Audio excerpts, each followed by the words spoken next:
서울 월드컵 경기장에서 열린 월드컵 2차 예선 C조 최종전에서 한국이 중국을 1대0으로 격파시키며 경기장을 환호로 가득 채웠습니다. 그런데 이 결과를 본 중국인 축구 전문가가 한국 축구에 대해서 이야기를 하고 있는데요. 한국 축구는 비겁하다. 한국 축구는 늘 그래왔다. 한국은 중국에게 항상 나쁜 짓을 한다. 이것 때문에 한국에게 졌다고 이야기를 하고 있는데요.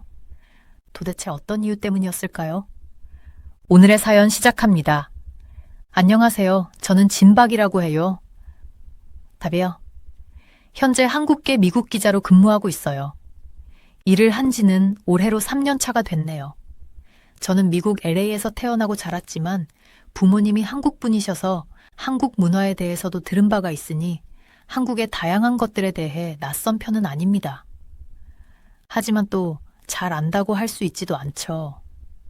하긴 어머니도 어릴 적 이민을 와서 사셨고 비행 공포증이 있으셔서 한국에 못 간 지 수십 년째세요.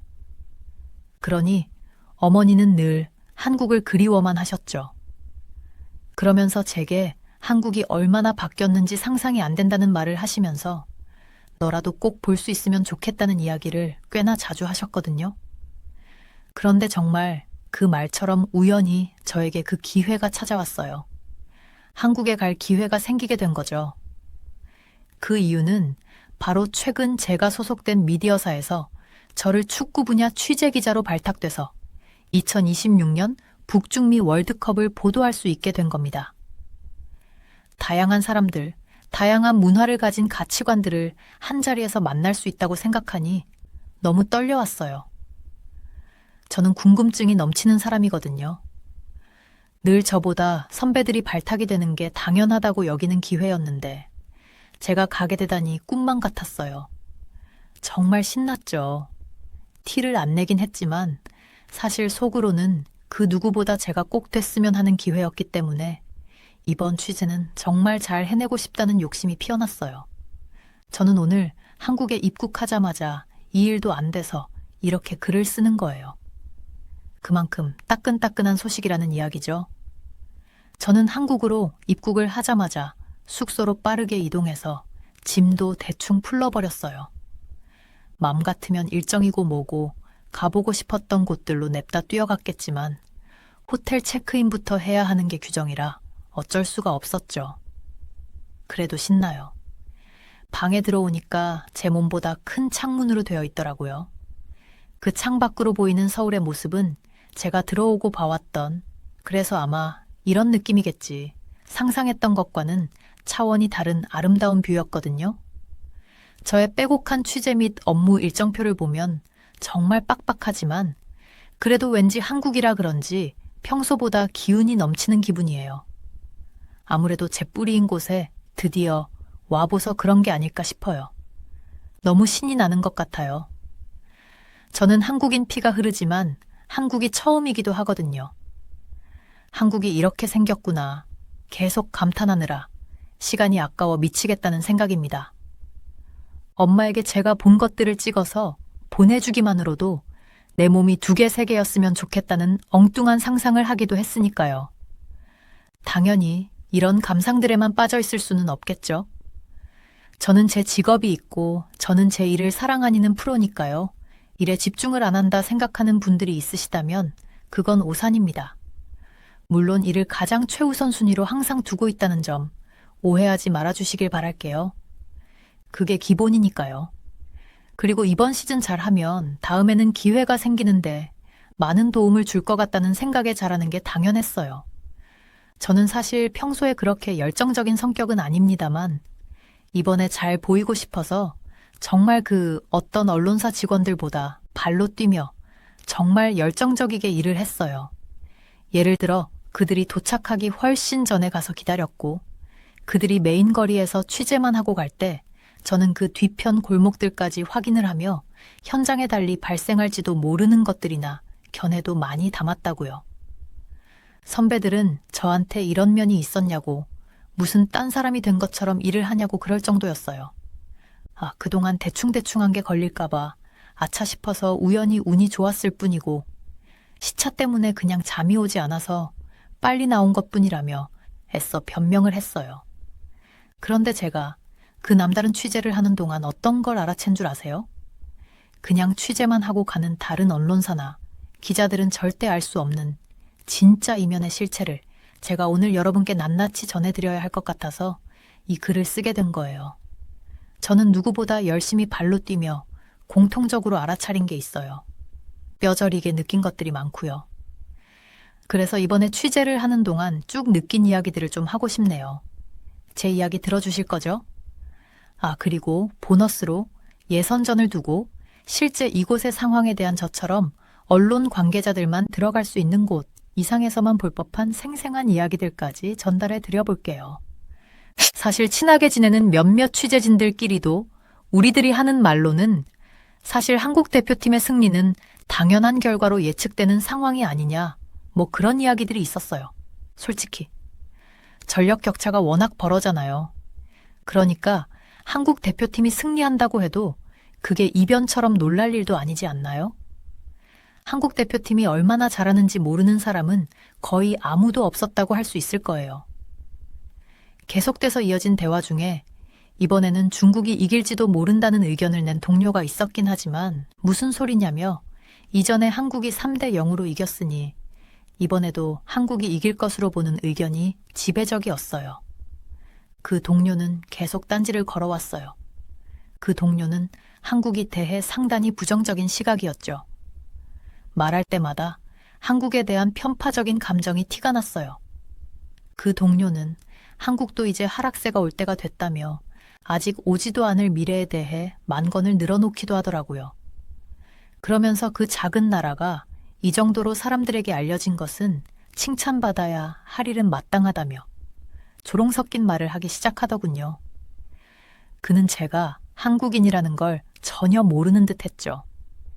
실제로 미국에서는 다양한 인종이 섞여 살기 때문에 같이 살고 있어도 매일 보는 사람이라도 정확히 어떤 나라 출신인지 알기는 어렵습니다. 그래서 그만큼 사기를 당할 확률도 높아지는 거죠. 예를 들어 제 친구는 실제로 사랑했던 남자의 정체도 뒤늦게 알았어요. 제 친구가 사랑하던 그는 스페인에서 왔고 스페인 축구를 목숨처럼 사랑했는데 나중에 알게 된 그의 출신은 스페인이 아니었죠. 이런 일이 놀랍지도 않을 만큼 미국은 익명성이 대단합니다. 그렇기 때문에 제 앞에 동료는 제가 한국인이라는 사실을 몰랐던 것 같아요. 그래서 그 사람도 민망할 것 같아서 그냥 약간의 미소 정도를 보이며 긍정도 부정도 하지 않는 얼굴을 지어 보이고 있었어요. 그런데 그의 언행은 우리가 한 잔 두 잔 맥주를 마실수록 더 심해지더라고요. 선을 넘는 말들을 뱉어서 다른 기자들이 이건 언론인으로서도 이러면 좋지 않을 것 같다고 그를 말리고 그랬어요. 저도 참다가 그만하라고 말을 뱉었죠. 그런데 그가 하는 말이 정말 놀라웠습니다. 부러워서 그래, 사실. 부러워서 왜 우리나라는 세계 인구 1위인데 왜 우리랑 비교도 안 되는 나라 따위가 매번 우리보다 가능성을 높이 평가받는 거야. 왜? 우리나라에서는 왜 뭐 때문에? 손흥민이나 이강인, 황희찬 같은 선수가 나오질 않는 건데. 그는 완전히 취해 보였어요. 그의 말에서 눈치채셨나요? 네, 맞습니다. 세계 1위 인구의 나라, 그는 중국인이었어요. 중국 기자였죠. 정확히 말하자면 중국에서 태어나 현재 다른 나라 방송사에서 근무하고 있는 카메라 기자였어요. 그래도 그를 미워하진 않았던 게 저와 어찌 보면 비슷한 면이 꽤 많은 사람이라 할 수 있어서였던 것 같아요. 원래 뿌리를 내렸던 토지는 있지만 지금 그 가지는 다른 나라에서 뻗어나가고 있으니 말이에요. 그런데 그와 저는 좀 다른 가치관을 가지고 자란 것 같았어요. 어릴 때는 남들과 다름에서 오는 외로움이 수없이 저를 괴롭게 하고 힘들게 했지만 이젠 오히려 이건 저에게 하늘이 준 선물이지 않을까 생각해요. 예전엔 한국 이름만 나와도 한국인이 아닌 척 피하고 싶던 날도 솔직히 있었습니다. 미국이라고 하면 다문화를 무조건적으로 이해하고 받아들일 거라고 생각하지만 아니에요. 절대로 아니에요. 저는 루이지애나 출신인데요. 미국 남부예요. 엘라베마, 미시시피 등이 여기 속해요. 역사적으로 보수적이고 문화에 대한 다양성, 노출이 좀 적은 편이죠. 그래서 정말 어릴 때 많이 놀림을 받았어요. 그 다음 이사를 간 곳은 중서부였는데 이 역시 마찬가지였죠. 아이오와로 갔는데요. 미국 아이오와는 지금은 그나마 괜찮아졌다고들 하는데 그때는 외국인이 거의 없을 정도로 외국인에 대한 접촉이 없고 보수적이었어요. 저를 무슨 괴짜 보듯 쳐다보곤 했죠. 겉으로는 한국인인 걸 많이 티를 내지 못하고 살았던 학창시절이었지만 저는 누구보다 피가 한국에 향해 있다는 걸 뼈저리게 느껴왔어요. 왜냐면 이런 국제적인 스포츠나 경기가 생기게 되면 저도 모르게 어느 순간부터 한국 팀만을 응원하고 있었거든요. 게다가 선수들 이름과 장점들까지 꿰뚫고 있었죠. 그걸 보셨던 어머니는 처음엔 피파 같은 곳에 가서 일을 해보는 것도 좋은 방법이겠다고 하셨지만 그건 오직 한국팀에 한해서만이었어요. 이제 와서 차근히 생각해보면 아마 그리움이라는 마음이 그런 열정이나 재능을 보여준 게 아닐까 싶어요. 그래서 솔직히 저는 이번 경기도 당연히 한국이 이겼으면 해요. 그건 어쩔 수 없어요. 아니라고 해도 마음에서 그렇게 가고 있거든요. 하지만 저는 중간을 정확히 지켜야 하는 사람이기 때문에 최대한 티를 내지 않는 법을 익혔어요. 사람들 앞에서 절대로 티내지 않죠. 아마 그들도 그럴 거예요. 티를 내지 않는 데는 거의 선수들이죠. 저는 속으로 사실 내심 뿌듯해하고 있는 중이었어요. 2026년 북중미 월드컵 아시아 2차 예선에서 한국과 중국의 맞대결 전 한국팀은 지난 싱가포르전에서 최종 예선행을 이미 확정짓기도 했잖아요. 그런 한국이 이번 중국전에서도 최정계 멤버를 앞세워 톱시드 확보를 위한 승리를 다짐한 거나 다름없는 거예요. 반면 상대국인 중국은 지난 태국전만 생각해보더라도 완전히 졸전으로 최종 예선 진출이 불투명한 상황이잖아요. 서로의 클래스 차이가 여실히 느껴지는 부분입니다. 그런데 정말 의아한 게 있어요. 중국 선수들은 정말 뭐 때문인지 이유 모를 자신감을 내비치고 있다는 거였어요. 저는 그들이 그렇게 자신감을 가질 때마다 늘 안 좋은 일이 생겼었고 혹은 야비하고 불공정한 행동까지 일삼으려고 하나 불안해졌어요. 이번 경기를 보기 위해 중국 원정 팬들도 약 3천여 명이나 한국에 왔습니다. 이건 공식적인 통계이니 그 이후로 더 많을 수도 있을 거예요. 이 엄청난 원정 팬들의 앞에서 과연 어떤 결과를 보여주게 될지 양 팀의 자신만만함에 긴장감을 더해갔죠. 한국은 이미 조 1위를 확정지었지만 톱시드 확보를 위해서는 이번 마지막 경기에서 반드시 승리해야만 했습니다. 그리고 중국은 2차 예선 탈락 위기를 피하기 위해서는 이번 경기에 목숨을 걸고 총력전을 펼쳐야 하죠. 그리고 아쉬운 소식도 있었습니다. 이번 경기가 김도훈 한국 감독의 마지막 경기이기도 하다는 소식을 전해 들었거든요. 한국 축구계에서는 이번 중국전에서 반드시 이겨 아시아 3위 자리를 유지하고 3차 예선에서 유리한 고지를 선점하길 희망하고 있는 상황이었습니다. 하지만 같은 기자로서 정말 수치스러운 상황이 발생했습니다. 이런 행사는 양측이 화합을 위해 모이는 자리인데 기대감만 드러내도 될 텐데 중국은 전혀 다른 태도를 보이고 있었다는 거예요. 중국 현지 취재인들은 마치 한국 선수들과 팬들이 정말 야비하게 나쁜 짓을 하고 있는 것처럼 비난성 보도를 멈추지 않고 생성을 하고 있더군요. 함께 있는 그 자리에서도 말이에요. 그걸 믿어줄까? 저 말도 안 되고 증거도 없는 말을? 하는 것들까지도 그냥 발송을 하는 걸 보면서 중국의 언론 수준의 경악을 한 게 사실이에요. 아무리 언론을 통치한다고 하지만 사람들이 바보도 아니고 왜 이런 거짓된 정보들로 사람들을 흔드는 건지 도통 이해를 할 수가 없었어요. 드디어 중요한 한국과 중국의 경기를 앞두고 잠자리에 들려고 누워 있었습니다. 너무 잠이 안 와 뒤척이다가 맥주 한 캔을 먹고서야 눈을 감고 스르르 잠이 들려고 하며 휴식을 취하던 중 어디선가 소란스러운 소리가 들려왔습니다. 처음에는 무시하고 자 보려고 했지만 그 소리는 점점 더 커져 전혀 무시할 수 없는 상황까지 됐어요. 눈살을 찌푸리며 일어나 상황을 확인하려 했죠. 그런데 가만히 들어보니까 그 소리는 복도에서 들렸습니다. 영어도 아니고 큰 소리에 거친 말투였죠. 호텔 전화기를 들어 프론트에 확인해보니 중국인 관광객들이 술을 마시고 시끄럽게 구는 바람에 다른 투숙객들도 지금 모두 전화가 왔다고 죄송하다고 연신 사과를 하더더라고요. 아니, 호텔 직원들이 술을 먹으라고 강요한 것도 아니고 왜 사과를 해야 하죠? 아, 정말 갈수록 화가 머리 꼭대기까지 올랐어요. 호텔 직원에게 이 일에 괜찮은 거냐고 묻게 됐죠. 너무 힘이 들어 보였거든요. 그들의 잘못은 아니잖아요. 그 직원은 한숨을 내쉬며 이렇게 말했습니다. 네, 이런 일은 늘 발생할 수 있는 돌발 상황이에요. 하지만 이번에 축구 경기 때문에 중국에서 입국하는 손님들이 확 늘면서 이런 컴플레인이 물밀듯이 들어오고 있어서 걱정이에요. 그렇다고 인종을 나눠서 호텔 예약을 받을 수도 없고 말이에요.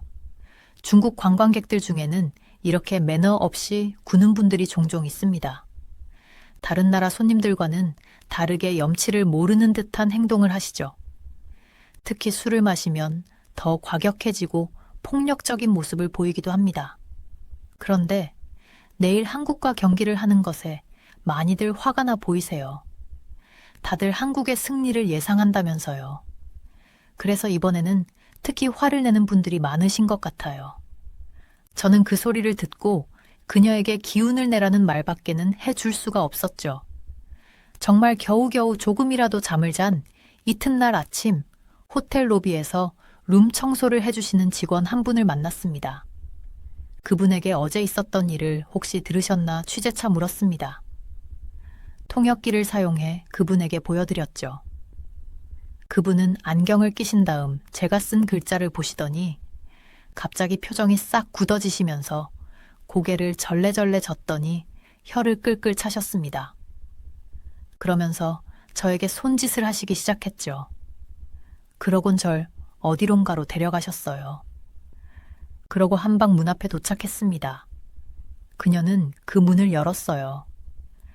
저는 정말 소름이 돋고 화가 밀려왔습니다. 같은 호텔방인데 거긴 거의 쓰레기장에 가까웠어요. 잔인한 수준으로 오물테러의 베개를 싹둑싹둑 가위로 다 잘라놓은 상태에 이로 말할 수 없는 참혹한 광경이었습니다. 그 다음에 몇 개 더 중국인들이 머문 방이라며 보여주기 시작했는데 그런 방들도 거의 다를 바가 없었죠. 어떤 방은 전자제품들을 훔쳐가려고 선을 뜯어보려다가 실패한 흔적도 있더라고요. 나가면서 어제 저와 통화를 했던 직원분이 어제 위로해 주셔서 감사하다며 인사를 걸어왔어요. 저는 그녀에게 지금 보고 온 상황에 대해 너무 충격적이라고 말했어요. 그러자 그녀는 대부분 중국인들은 술을 엄청 마시고 객실로 돌아와 객실 내부를 엉망으로 만드는 경우가 많다고 했어요. 중국 관광객들의 이런 행패는 비일비재한 일이라고 했죠. 한탄을 할 수밖에 없다고 했어요. 그래서 그 때문에 그만두고 다른 일을 찾아보는 직원들이 실제로 엄청 많다고 그러더라고요. 사실 중국 관광객들 중에는 꽤 젊고 교육받은 분들도 많이 있었는데 그런 분들조차도 호텔 룰을 모르겠다는 듯 행동하셨어요. 돈을 많이 버는 직업에 있는 분들임에도 불구하고 말이죠.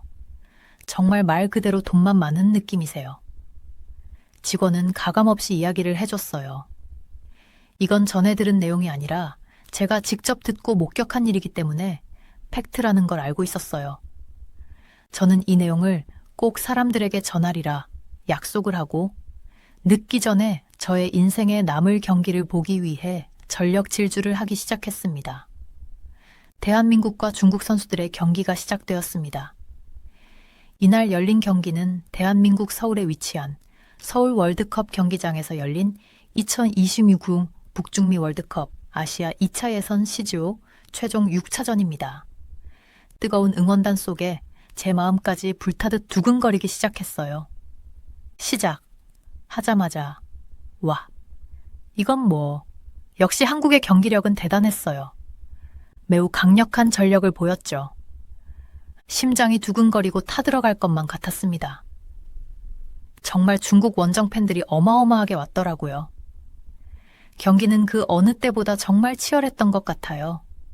전반전 내내 중국의 밀집 수비에 막혀 답답했지만 손흥민이 드리블 돌파로 균열을 만들어낼 때마다 관중석이 술렁였어요. 김도훈 감독이 전반 15분에 이재성 대신 주민규, 박승국 대신 황재원을 투입하면서 분위기가 확 바뀌었죠. 그리고 대망의 후반이 최고였죠. 후반 16분이 되자 이강인이 멋진 골을 넣었을 때는 정말 믿기지 않았어요. 저도 그러면 안 되지만 악소리가 새어나왔거든요. 손흥민의 패스가 중국 수비수에게 맞고 뒤로 흘렀을 때 이강인이 재빠르게 달려들어 왼발 슈팅을 날리자 공이 골문 오른쪽 구석으로 빨려 들어가는 그 순간 모든 관중이 일어서서 환호했죠. 저도 발을 동동 굴리며 행복해했고요. 이강인이 지난 경기에서도 득점을 기록했지만 오늘의 골은 정말 각별했어요. 손흥민과 이강인의 콤비 플레이는 정말 놀라웠고 이번 승리로 한국은 조 1위를 확정하면서 2026 북중미 월드컵 3차 예선 톱시드를 확보했습니다. 현장에서 느낀 그 감동은 정말 잊을 수 없을 거예요. 경기를 마친 후 취재차 촬영팀과 사진을 찍는 과정에서 저에게 한국에 대해 무시하는 발언을 계속했던 중국 기자 동료를 마주쳤어요. 저는 그에게 다가가 말을 했죠. 우리나라 경기 끝내주지. 그에게 제가 한국인인 걸 드디어 말했죠. 그는 원래도 중국이 패배해서 마치 울 것 같은 표정이었는데 제 이야기까지 듣더니 완전히 울컥한 표정이더라고요. 그렇게 통쾌할 수가 없었어요. 오늘 서울 월드컵 경기장에서 열린 2026 북중미 월드컵 아시아 2차 예선 마지막 경기는 제 인생 경기로 남을 것 같아요. 이강인이 선제 결승골을 터뜨리는 순간과 마지막에 손흥민이 보여준 제스처까지 말이에요. 그 현장에서 전 그냥 팬에 불과했던 것 같아요. 그럼 안 되는데 말이죠. 정말이지 믿어지지 않는 감동이 밀려왔습니다. 전반전 동안 중국의 단단한 수비에 고전했지만 후반에 이강인이 손흥민의 크로스를 받아 강력한 왼발 슈팅으로 골망을 흔들었죠. 그 순간 모든 관중이 환호했고 손흥민도 함께 기뻐하는 게 보였어요. 그 덕에 경기장에 있던 모든 팬들의 환호성은 정말 난리가 날 정도였죠. 공간이 흔들리는 정도의 환호성이었으니까요. 이로써 한국은 5승 1무라는 결과로 2차 예선을 마치며 조 1위로 3차 예선에 진출했어요. 손흥민은 이번 예선에서 매서운 골 감각을 보여주며 팬들에게 역시 손흥민이라는 찬사를 받았습니다. 근데 그는 정말 그럴만 하더라고요. 이 승리로 한국은 11연속 월드컵 본선 진출을 향한 순항을 이어가는 셈입니다. 얼마나 흥분되면 제가 잠도 안 자고 이렇게 여러분에게 사연을 쓰고 있나 모르겠어요. 그런데 저는 지금 감정을 꼭 남겨두고 싶어요. 그 언제보다 무엇보다 뿌듯하거든요. 과거엔 단 한 번이라도 한국인인 걸 눈치채질 않길 바란 적이 있었던 제가 부끄럽습니다. 이젠 단 1초라도 제가 한국인이란 걸 빨리 알아봐주면 좋겠어요. 그리고 가장 인상 깊었던 건 한국 팬들의 축구 경기 후의 모습이었습니다. 자신의 흔적을 안 치우면 무슨 벌금이라도 내야 하는 것도 아닌데 정말 열심히 너나 할 것 없이 치우는 모습이 인상적이더라고요. 게다가 질서도 잘 지키고 아이와 함께 온 가족이나 여성분들, 좀 더 나이가 있으신 어른들 우선으로 양보하고 길을 터주는 모습들을 목격하면서 참 감사했어요. 제가 이런 곳 나라 출신이라는 게 말이에요. 정말 한국 선수들은 충분히 증명할 만큼 보여줬다고 생각해요. 한국 팬들의 성숙한 문화도 봤고요. 두 국가 간의 예절과 에티켓 차이도 몸소 느꼈습니다. 어제 경기가 끝난 후 중국 팬들이 나간 자리는 아수라장이었습니다. 쓰레기장을 방불케 했죠. 경기가 끝난 이후에는 또 말도 안 되는 이야기까지 만들어내며 결과에 인정을 못하는 모습까지 보이고 있어요. 정말 황당한 건 경기가 끝나고 나서 중국 팀들이 내는 보도나 주장을 보니 한국 팀이 이긴 이유가 편파 판정이었느니, 한국 축구는 비겁하다느니, 늘 한국은 중국에게 나쁜 짓을 해왔다는 등 연일 말도 안 되는 주장을 하고 있더군요. 제가 직접 봤기 때문에 절대 아니란 걸 그 누구보다 압니다. 그래서 더 중국이 주장하는 한국에 대한 말도 안 되는 말들은 그들이 수준이 얼마나 낮은지 여실히 보여주는 게 아닐까 싶어요. 이쯤 되면 스스로가 부끄럽지 않을까요? 아마 이 자세한 내막을 모르는 사람들은 중국 매체들이 주장하는 저 말도 안 되는 말 중에 하나라도 믿을 수 있을지도 몰라요. 하지만 진실은 언제나 수면 위로 드러난다는 걸 저는 알아요. 제 경험상 항상 그렇거든요. 그래서 저는 진실을 알리기 위해 이 글을 쓰면서 제가 본 그대로의 상황을 저희 언론사 블로그에 올릴 거예요. 생생한 저의 경험담을 말하면서 중국이 사실이 아니라는 걸 똑똑히 전하려고 해요. 그래서 더 많은 세계 팬들에게 똑바로 볼 수 있는 기회를 선사하고 싶습니다. 그게 바로 제가 할 일이니까요. 무엇보다 한국인이라는 게 자랑스럽다고 계속해서 생각하게 해주는 나라라서 한국에게 정말 감사하다는 말씀 꼭 전하고 싶네요. 감사합니다. 언제나 응원하고 사랑하는 한국이 지금처럼 꼼수가 아닌 실력으로 인정받아 오래오래 사람들에게 사랑받길 누구보다 바라고 또 언론인으로서 지켜보도록 하겠습니다. 감사합니다. 여러분, 안녕하세요. 저는 워싱턴에 위치한 국제뉴스 에이전시에서 일하는 탐사기자 마이클 도노반이라고 합니다. 세계의 여러 주제에 대해서 취재를 하고 있어요. 많이 바쁘지만 그만큼 사람들에게 필요한 정보를 제공하는 것만큼 보람찬 일도 없다고 생각하며 일을 하고 있어요. 저는 오늘도 평소와 같이 서류 더미와 반쯤 읽은 책들로 둘러싸인 사무실에 앉아 있었어요. 그때 편집장님께서 저를 부르셨어요. 회의 중에 편집장님은 저에게 새로운 임무를 주셨는데 이번엔 제네바에서 열리는 대규모 국제안보회의를 취재하는 거였어요. 솔직히 말씀드리면 저는 그다지 신이 나지는 않았어요. 물론 제네바는 아름다운 도시이지만 그분들이 제게 쓰라고 하신 주제는 별거 아닌 것 같았거든요. 저는 조금 더 중요하고 자극적인 큰 사건들을 맡는 것을 좋아했으니까요. 그리고 편집장님께서 주신 주제는 바로 세계에서 한국의 점점 커지는 중요성에 대한 것이었어요. 그건 더욱더 저의 사기를 떨어뜨렸어요. 저는 늘 한국을 중국, 일본, 러시아 같은 지역의 강대국들, 그늘에서 살아가는 작은 국가쯤으로 여겼었거든요. 아마 한국에 대해서 이렇게 생각하는 건 저뿐만은 아닐 거예요. 서양에 사는 많은 사람들은 K-팝이나 한국 드라마 혹은 한국 음식 말고는 한국에 대해 별로 신경 쓰지 않으니까요. 물론 주신 임무처럼 지금 한국이 많이 급부상하고 있기는 하지만 국방 쪽으로는 너무나도 시원찮아 보이잖아요. 한국의 국방에 대해서 들어보신 분 계신가요? 이 정도는 알아요. 미국의 관리 안에서 움직인다는 것 말이에요. 한국의 안보든 국방이든 한국의 문화든 저는 관심이 생기지가 않았어요. 지루할 뿐이었죠. 그래서 저는 제 할 일이나 하고 있었어요.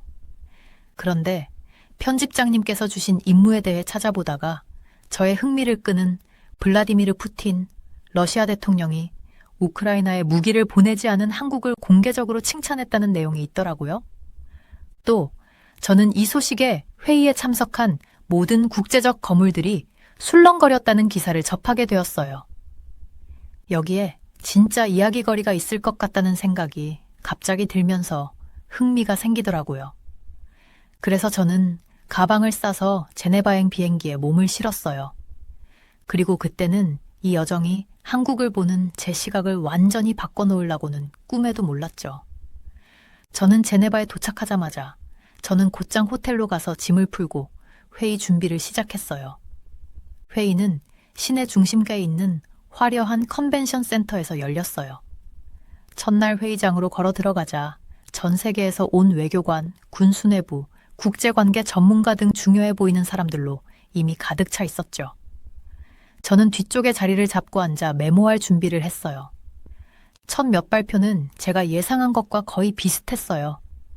전 세계에 늘 그렇듯 골치 아픈 지정학적 문제들에 대한 얘기였죠. 그러다 한국으로 시선이 쏠리기 시작했고, 그때부터 상황은 흥미로워지기 시작했어요. 연사들이 차례로 나와 제 머리를 터질 듯이 만드는 한국에 대한 사실들을 쏟아내기 시작했거든요. 그러면서 제가 늘 과소평가했던 한국은 제가 상상했던 것보다 훨씬 더 발전되어 있고 전략적으로도 훨씬 더 중요하다는 사실을 점점 알게 되었어요. 한국의 군사기술이 세계에서 가장 정교한 수준이라는 얘기까지 나오더라고요. 한국은 탱크, 전투기, 미사일 방어 체계 등을 다 갖추고 있었고 심지어 그 무기들은 모두 최첨단이었어요. 게다가 저는 한국이 지리적 위치 때문에 동북아시아의 세력 균형에 매우 중요하다는 사실도 알게 되었어요.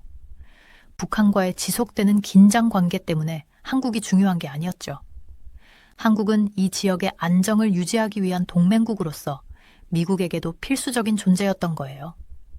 회의에 참석한 전문가들의 말씀을 들어보니 한국은 모든 것을 하나로 묶어주는 없어서는 안 될 핵심 축 같았어요. 저는 회의를 참석하는 동안 인정해야 했어요. 노트에 열심히 메모하면서 앉아있는 동안 한국에 대한 제 예전 가정들이 무너지기 시작했다는 걸 말이죠. 제가 이 나라에 대해 완전히 잘못 생각하고 있었던 걸까요? K-팝과 김치 말고도 훨씬 더 많은 이야기들이 한국에 있을 수 있을까요? 점심 식사 후 저희는 다시 회의에 뛰어들었고 계속해서 새로운 사실들이 밝혀졌어요. 한국을 주목해야 할 나라로 만드는 건 군사력만이 아니었어요. 호황을 누리는 경제와 최첨단 산업도 엄청난 요인이었죠. 연사들은 한국의 삼성, 현대, LG 같은 기업들이 전자, 자동차, 조선 등의 분야에서 세계를 선도하고 있다는 점을 줄곧 강조했습니다. 게다가 한국에는 소프트 파워도 있었어요. 강압이 아닌 문화를 통해 전 세계인의 마음을 사로잡는 능력 말이죠. 제가 하찮게 여겼던 그 많은 한국 드라마와 K-팝 그룹들이요. 알고 보니 그것들은 한국이 전 세계에 영향력과 명성을 쌓기 위한 전략의 핵심 부분이더라고요. 그 첫날이 끝날 즈음에 제 머리는 핑핑 돌았습니다. 제가 한국에 대해 알고 있다고 생각했던 모든 것들이 완전히 뒤바뀌었으니까요. 이 나라는 세계 무대의 작은 배역이 아니었습니다. 오히려 제가 상상했던 것보다 훨씬 더 많은 면에서 주목해야 할 강대국이었죠. 그날 밤 저는 호텔방으로 돌아가 기사 작성에 착수하면서 저는 한 가지 사실을 확신했어요. 제 편집장님 말씀이 맞았어요. 이번 과제는 결코 하찮은 게 아니었어요. 사실 이건 제 커리어 최고의 특종이 될지도 모르겠어요. 다음 날 저는 커피를 한 손에 들고 국제 안보의 세계로 다시 뛰어들 준비를 하며 대회의장으로 걸어 들어갔어요.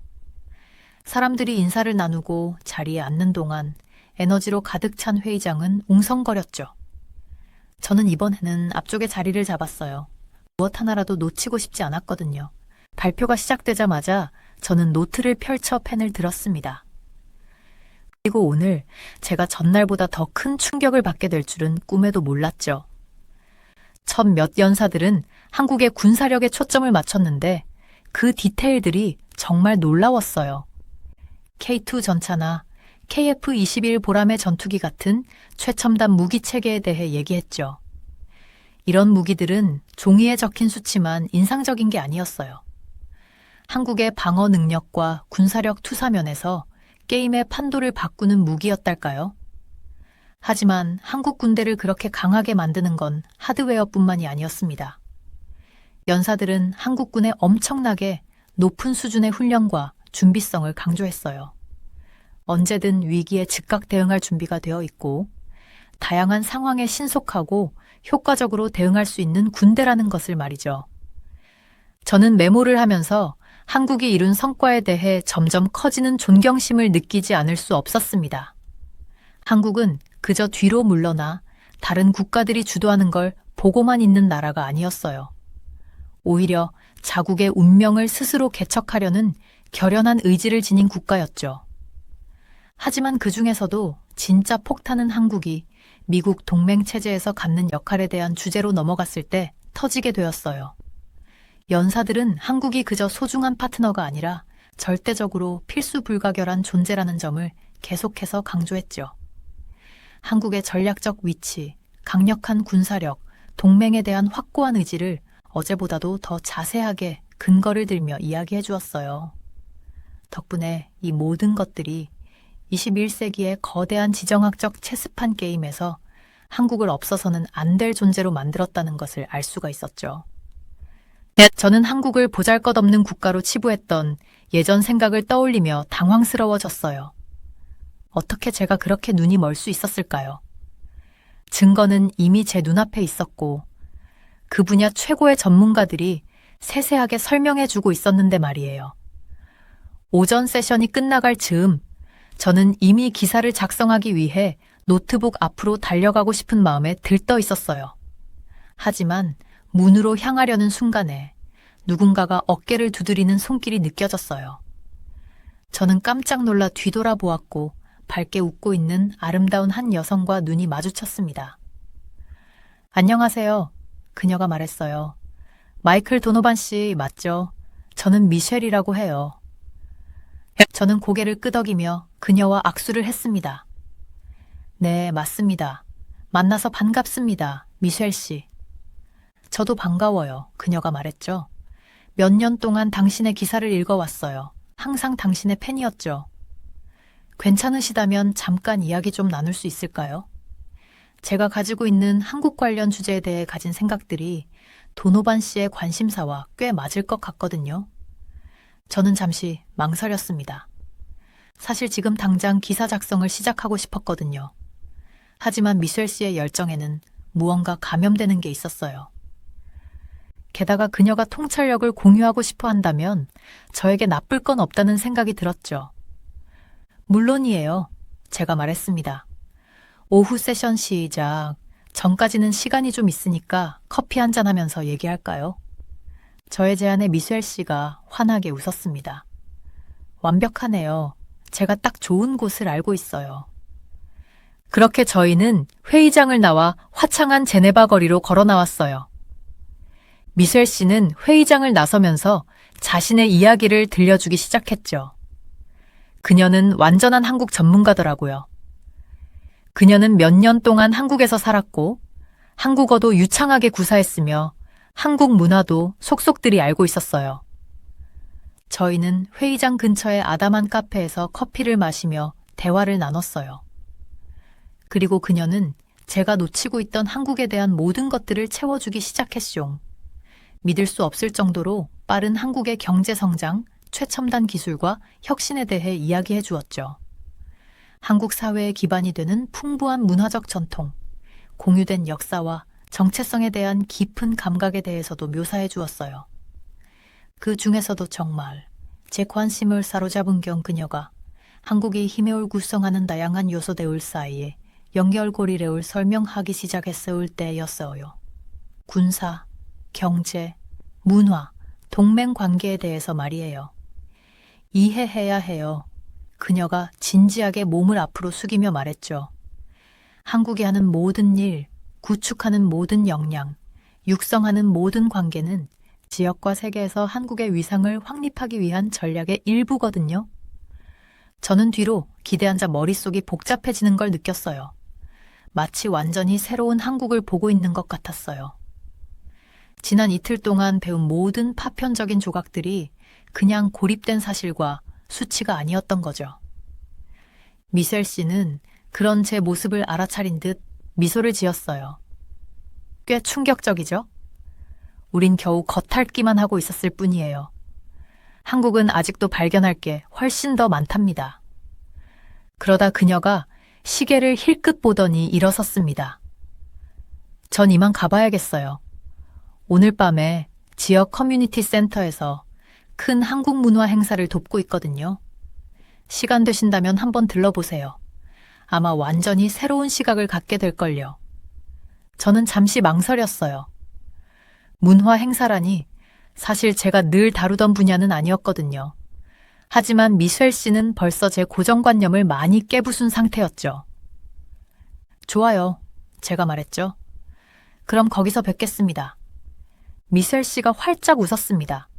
멋지네요. 절대 후회하지 않으실 거예요. 완전 놀라실걸요. 경쾌하게 손을 흔들며 그녀는 붐비는 거리 사이로 사라졌어요.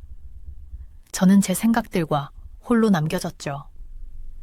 갈겨 쓴 메모들과 반쯤 형성된 깨달음들로 빼곡한 제 노트를 내려다보았어요.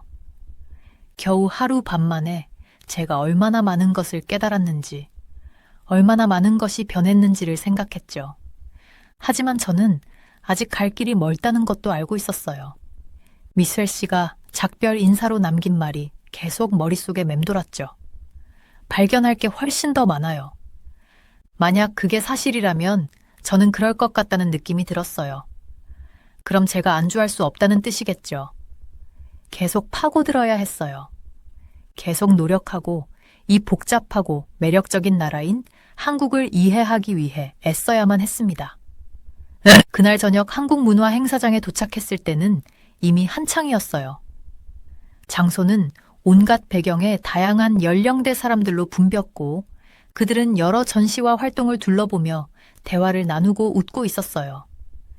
들어서자마자 저는 그 공간의 역동적인 에너지에 압도되었죠.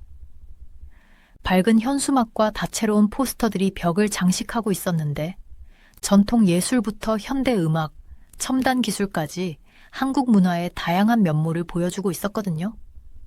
공기 중에는 한국식 바비큐의 입안 가득 고소한 냄새가 퍼져 있었고 배경에서는 중독성 강한 K-팝 비트가 울려 퍼지고 있었죠. 미셸 씨가 열정적으로 보이는 젊은이들과 깊은 대화를 나누고 있는 걸 건너편에서 발견했어요. 그녀는 저와 눈이 마주치자 손을 흔들며 저를 불렀죠. 활짝 웃는 얼굴이었습니다. 마이클, 오셨네요. 그녀가 말하며 저를 껴안았어요. 어때요? 끝내주죠. 솔직히 인정하자면 감명받았습니다. 지금까지 많은 문화 행사에 가봤지만 이번 행사에는 특별한 무언가가 있었어요. 공간 구석구석에 스며들어 있는 눈에 띄는 자부심과 열정 말이에요. 미스웰 씨가 절 그녀의 친구들에게 소개해 주었는데 활기찬 재미교포들, 교환학생들, 현지 한국 마니아들이었죠.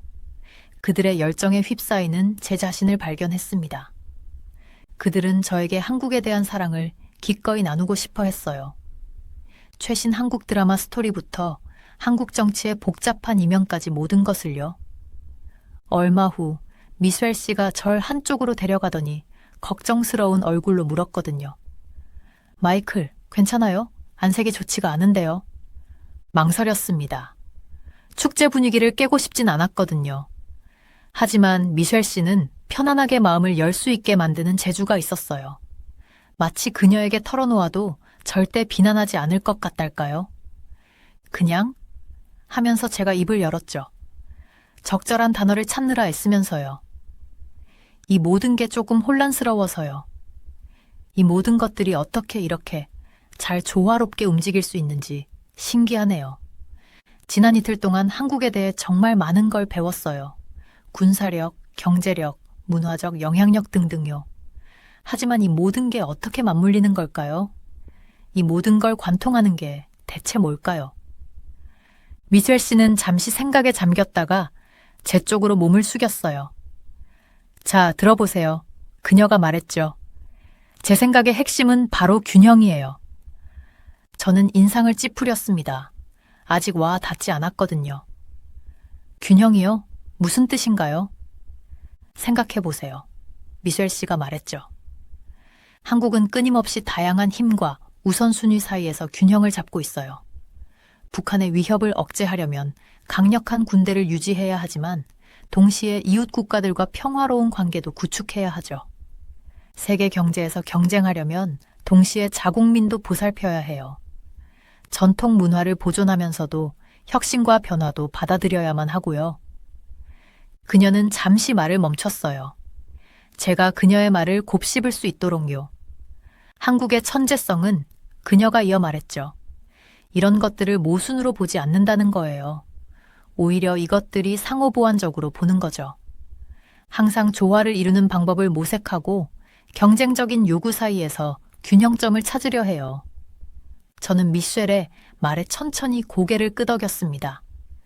머릿속에서 조각들이 맞춰지기 시작하면서요. 미셸 씨 말이 맞았어요. 지난 며칠 동안 한국에 대해 배운 모든 것, 한국의 힘과 영향력을 구성하는 다양한 측면들이 모두 미묘한 균형 잡기의 일부였던 거죠. 복잡하고 종종 혼란스러운 세상에서 안정과 평형을 찾기 위한 끊임없는 노력 말이에요. 균형, 저는 되뇌었죠. 미셸 씨라기보다는 제 자신에게 하는 말처럼요. 이제 조금 알 것 같네요. 미셸 씨가 씩 웃더니 제 어깨를 툭 쳤어요. 날 믿으세요, 마이클. 그녀가 윙크하며 말했죠. 시간이 지날수록 저는 미셸 씨의 말이 계속 머릿속에 맴돌았어요. 모든 게 균형에 관한 거예요. 미셸 씨의 말대로 어디를 봐도 균형이 실현되고 있었어요. 밤이 깊어 사람들이 흩어지기 시작하자 저는 활기차고 영감을 얻고 그 어느 때보다 호기심 가득한 상태가 되었어요. 한국에 대해 배울 게 아직도 많다는 건 분명했죠. 하지만 미셸 씨와 그녀가 소개해준 놀라운 커뮤니티 덕분에 이제는 길잡이가 있는 것 같았어요. 앞으로 나아갈 길을 비춰줄 안내 지침 말이에요. 균형, 서늘한 제네바의 밤거리로 발을 내디디며 작게 중얼거렸죠. 단순한 개념이었지만 그 의미는 심오했어요. 한국이 지정학에서 문화, 개인에 이르기까지 그렇게 다양한 수준에서 균형의 기술을 터득했다면 어쩌면 나머지 세계에 가르쳐줄 게 있는 게 아닐까요? 호텔로 걸어가는 동안 제 마음은 벌써 다음 날 회의에 가 있었어요. 다시 빠져들어 이 끝없이 복잡하고 매력적인 나라를 계속 탐구하고 싶었죠. 하지만 이번에는 새로운 관점, 한국이 어떻게 움직이는지에 대한 새로운 이해를 가지고 할 생각이었어요. 모든 형태의 균형을 찾아볼 것이고 그렇게 함으로써 한국을 어쩌면 세계까지도 완전히 새로운 시각으로 바라볼 수 있기를 희망했죠. 다음 날 아침, 저는 새로운 목적의식을 가지고 일어났습니다. 미셸 씨가 균형에 대해 해준 통찰은 계속 제 마음에 남아 있었고 그것이 오늘의 회의에 어떻게 적용될지 보고 싶었거든요. 제가 다시 대회의장으로 걸어 들어가자 공기 중에 뭔가 다른 느낌이 감도는 것 같은 기분이 들었어요. 오늘의 발표는 더 진지한 톤을 띠고 있었죠. 앞선 발표에서는 느껴지지 않았던 무게감 말이에요. 저는 자리에 앉아 노트를 꺼내 들고 더 깊이 파고들 준비를 했어요. 첫 몇 연사들은 꽤나 무거운 주제에 초점을 맞췄어요. 이 지역을 형성하는 복잡한 동맹과 경쟁 관계의 그물, 평화를 유지하는 억지와 외교의 미묘한 춤사위 같은 것들 말이죠. 하지만 하루가 지날수록 새로운 주제가 떠오르기 시작했어요. 미셸 씨의 말을 기이할 정도로 정확하게 되새기게 만드는 주제였죠. 그리고 그 이후로는 연사들이 하나둘 동북아시아에서 균형 잡는 힘으로써 한국의 점점 커지는 중요성에 대해 이야기하기 시작했어요. 한국의 전략적 파트너십, 경제적 영향력, 문화적 영향력 등이 이 지역의 지배적 국가들의 힘을 상쇄하는데 점점 더 중요해지고 있다고 설명했죠. 하지만 진짜 폭탄은 그날 오후 늦게 비공개 회의에서 터졌습니다.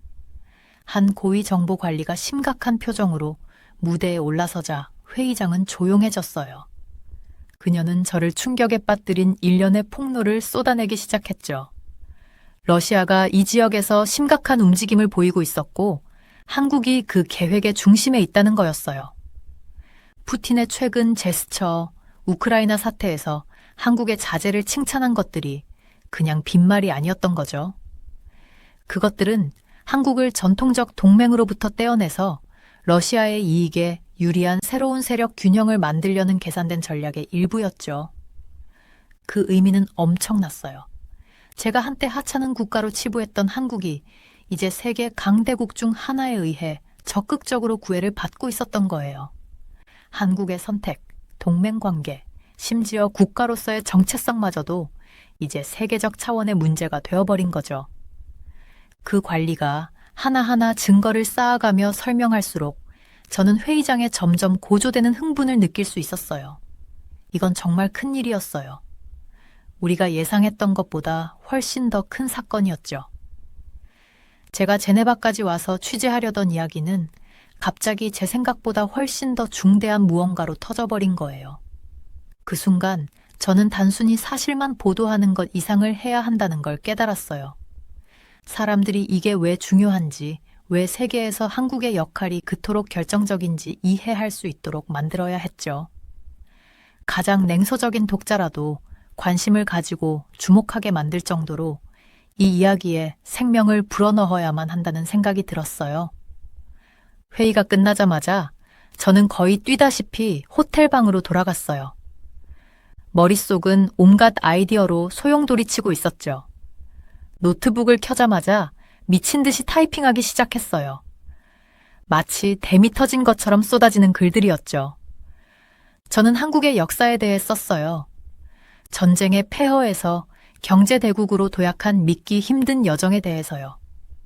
만난 사람들, 그들이 조국에 대해 가진 열정과 자부심에 대해 썼죠. 예술, 음악, 음식 등 한국만의 고유한 특징을 만드는 모든 작은 요소들에 대해서도 썼습니다. 하지만 무엇보다 균형에 대해 썼어요. 한국이 어떻게 항상 강대국들 사이에 끼어 위태로운 지정학적 풍파를 헤쳐나가야 했는지에 대해 썼죠. 그런 도전을 기회로 바꾸고 자국의 유리한 세력 균형을 만들기 위해 축으로서의 위치를 활용하는 법을 배웠다는 걸 써 내려갔습니다. 손가락이 아프고 눈이 따가워질 때까지 제네바의 지평선 너머로 해가 진 지 오래될 때까지 계속 썼어요. 그리고 마침내 그 기사를 전송했을 때 탈진한 듯한 환희가 밀려왔죠. 이것이 바로 제가 언제나 꿈꿔왔던 종류의 기사였어요. 세상에 진정한 변화를 가져올 수 있는 그런 일 말이에요. 회의의 나머지는 눈 깜짝할 새에 지나갔습니다. 세션에 참석하고 인터뷰를 진행하고 손이 쥐가 날 때까지 메모를 했죠. 하지만 제 마음은 이미 앞서 나가고 있었어요. 제 기사가 가져올 영향에 대해 생각하면서요. 워싱턴으로 돌아왔을 때 마주한 제 기사에 대한 반응은 신속하고도 강력했어요. 정책 입안자들은 전략을 조정하느라 분주했고 외교관들은 동맹 관계를 강화하기 위해 초과 근무를 했으며 군사 전략가들은 긴급 상황에 대한 대비책을 다시 생각하게 되었죠. 하지만 제게 가장 감동적인 반응은 한인 커뮤니티로부터 온 것이었어요. 제 기사가 자신들의 목소리를 대변해 주었다며 자부심과 고난을 표현해 주었다며 이메일, 편지, 심지어 눈물 어린 전화까지 받았죠. 저널리즘을 하게 된 근본적인 이유를 겸허하게 되새기게 해준 일이었습니다. 중요한 이야기에 빛을 비추고 너무 자주 무시되곤 하는 목소리에 플랫폼을 제공하는 게 바로 이 일의 본질이니까요. 다시 일상으로 돌아오면서도 한국 생각을 자주 하게 되었어요. 그 믿을 수 없는 여정과 배운 교훈들 말이에요. 열정 넘치는 미셸 씨, 문화 행사에 생기 넘치는 에너지, 비공개 브리핑의 엄숙한 무게감까지. 하지만 무엇보다도 균형에 대해 많이 생각했죠. 종종 통제 불능으로 치닫는 것 같은 세상에서 한국은 균형을 찾는 힘을 보여주었으니까요. 변화에 적응하면서도 자신에게 진실된 채로 남는 법, 경계를 지키면서도 다리를 놓는 법 말이에요. 그건 평생 가슴에 새기고 살 교훈이었어요. 저널리스트로서뿐만 아니라 한 인간으로서요.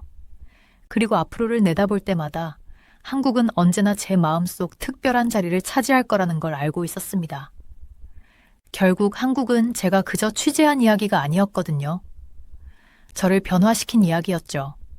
아직도 그 변화를 이해하기 위해 노력하고 있는 방식으로 말이에요.